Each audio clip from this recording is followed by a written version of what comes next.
Hello and welcome to another Raggy's beer review. Knackered beer review. But anyway, got this from Aldi. It's their Prarmo or something. Prarmo?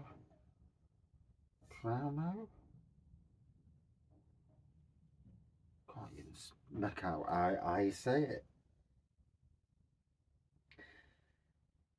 Prarmo. I don't know. Obviously, it's a bit of a Staropramen bloody rip-off. 5% ABV. Not sure if my phone's a little bit off sync, unless it's just the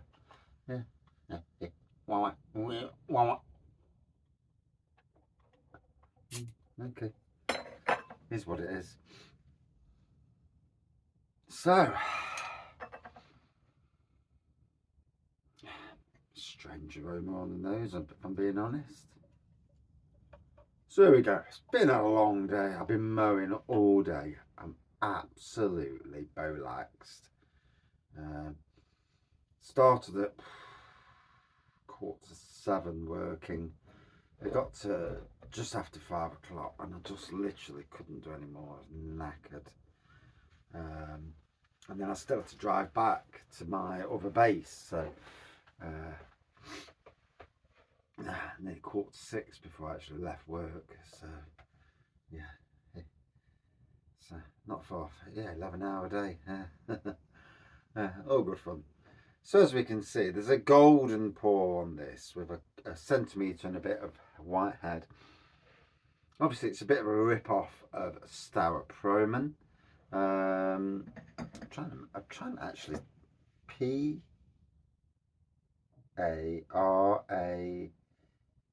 Prarmo. I'll have to probably check it, when it comes to actually putting it on the internet, the actual name of it. So anyway, let's just drink it and see if it tastes alright. I mean, I don't really care who it's ripping off. No, not going to change my life either way, but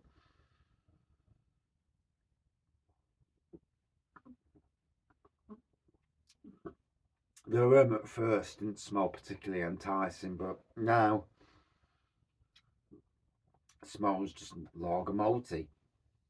Taste wise,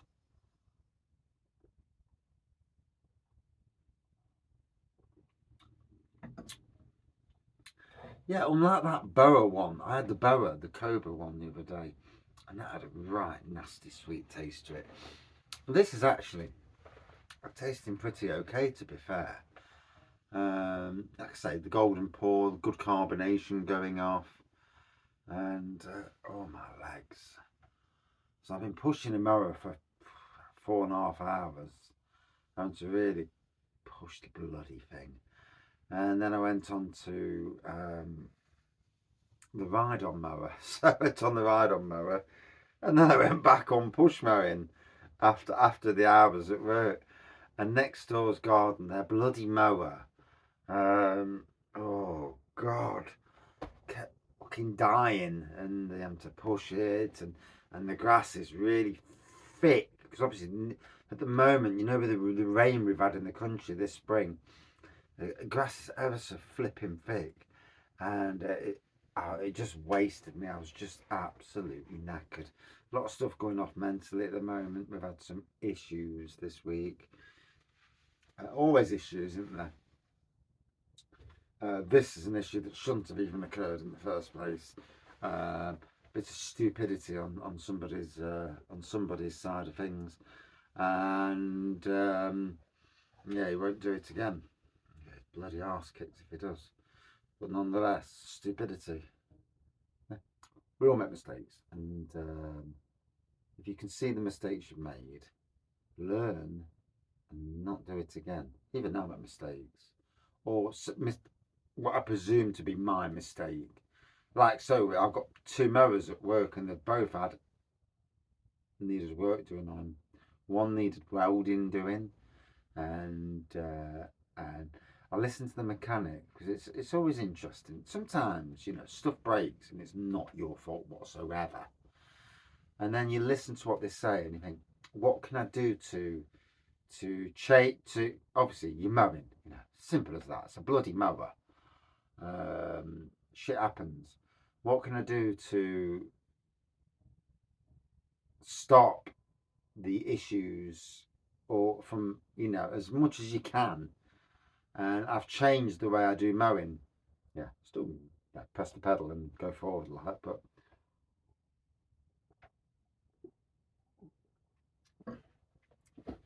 I was with the box full with a ride-on mower, driving all the way to the back of the woods and tipping it, and it's bouncing up and down over the undulations with a lot of weight in the back. Now that could have been what did the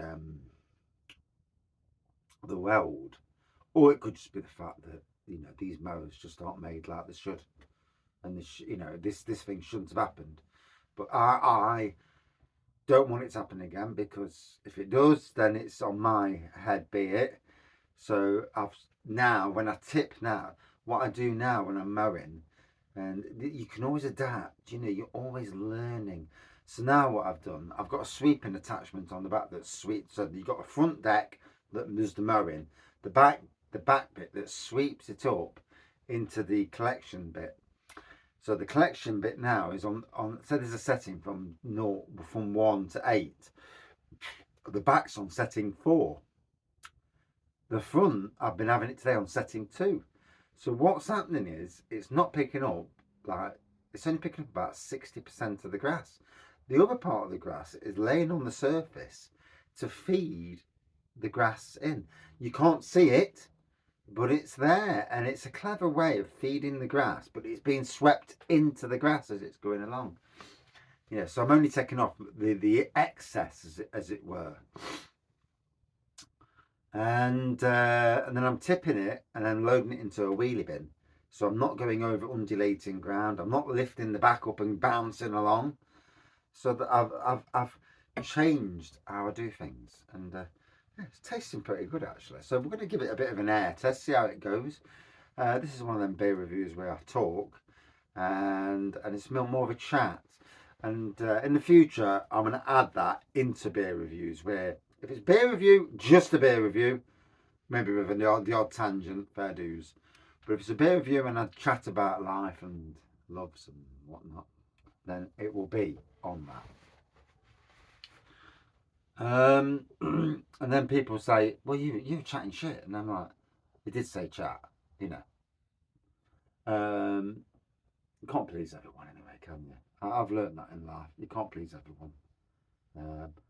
Some people are like you. Some people like you to your face, or like you on WhatsApp, and then when you meet them in real life, they don't like you.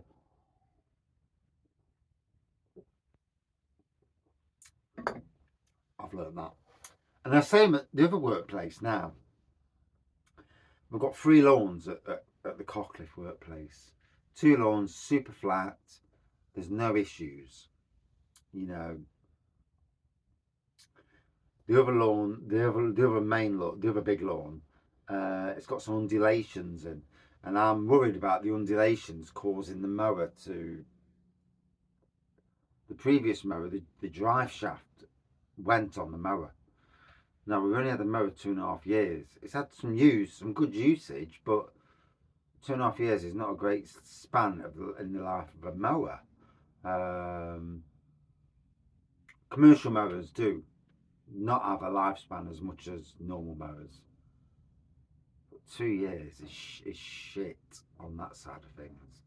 So either the brand isn't the best brand in the world, or it's either the brand's fault or it's my fault. I take it as my fault. Not intentionally. I don't break tools intentionally. But I think, how do I change? And now I will not use the new mower, because we have to get a new mower, on that third lawn. That third lawn, I'll use the push mower, so it's a little bit harder. I'll mow it a little bit less regular with the push mower, because it's bloody hard work with the push mower. But at the end of the day, trying to protect the mowers, protect my tools to make them last longer and longer, and it makes me feel better. So yeah, and whatever you can to keep your mental health in good good stead is a good thing. Anyway, today got to work today, and I went to Cockliffe first because what I do, it's a crafty way I do it. I do it to save my petrol. So I pick up the van, but I'm picking up the mower. I went to pick up petrol for the mowers. I pick up the blower.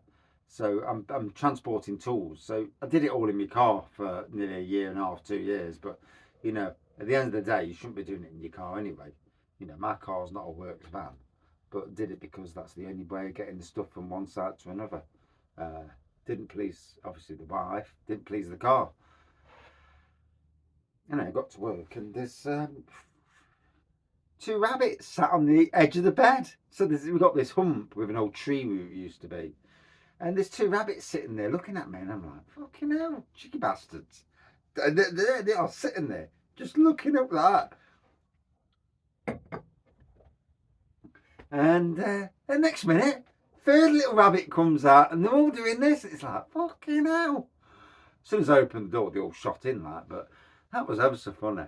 And I got my tools, drove over to Callum at Newark, and I'm blowing all the pathways. One of my first jobs in the day is to blow the pathways, because even at this time of the year, debris falls on the paths from wind and and crap, and you just blow the paths, get them nice and pristine. Presentation is absolutely key. Although it's been windy as fuck this afternoon, and they look as bad as when I left tonight. They looked as bad as when I got there in the morning. But what can I do? I can't control the weather. Anyway, I'm blowing around where the coach house is over at Callum. Fucking hell! Fucking rabbit was in the middle of these plants.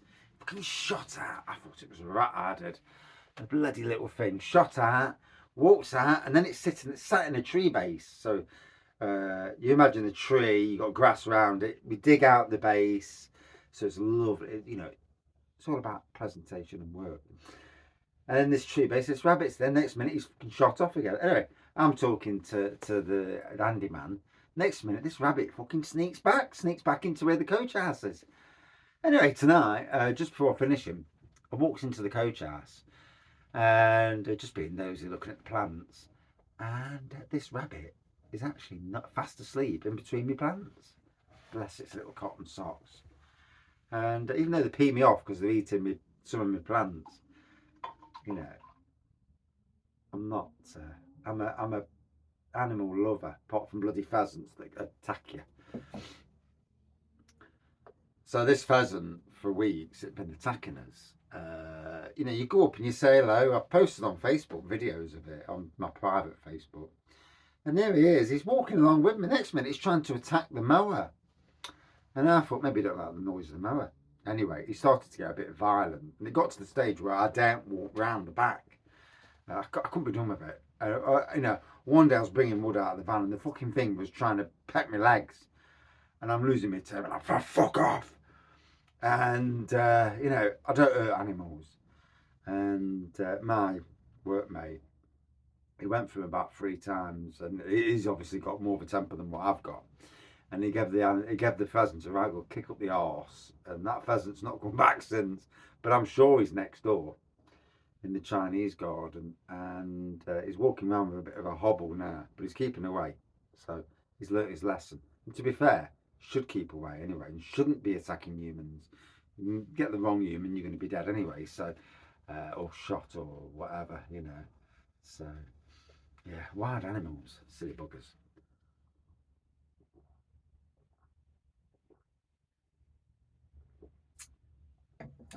So, gotta say, hand on heart, I'm liking this. It's a nice Czech lager, 5%. I don't know if it's as good as Staropramen. Staropramen's an absolute belting lager.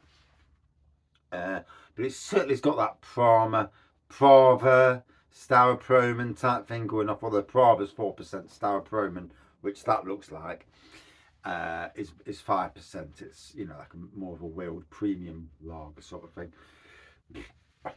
But as rip-off lagers go, I'm happy with that. That's banging.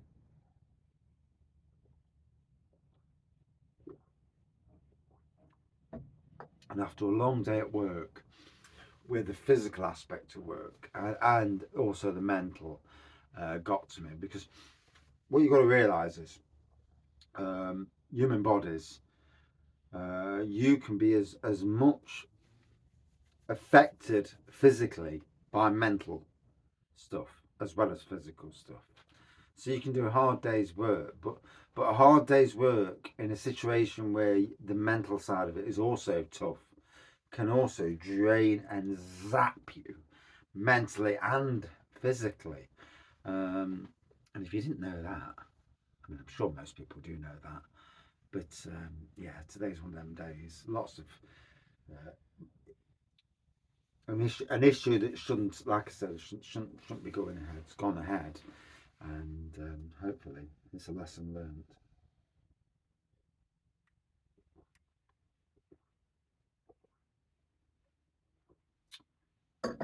So, without going on any longer, because it is only a lager, I've actually really enjoyed that. I think that's one of the better and one of the best clone lagers, the Clone Wars, that I've tasted. The Boa one was rubbish. It was nasty and sweet. That is an absolute stonker. Would I drink it again? Yes. Would I tell you to drink it? Yes. Out of 5, 4.6. Wow. Against other lagers. Cheers, all.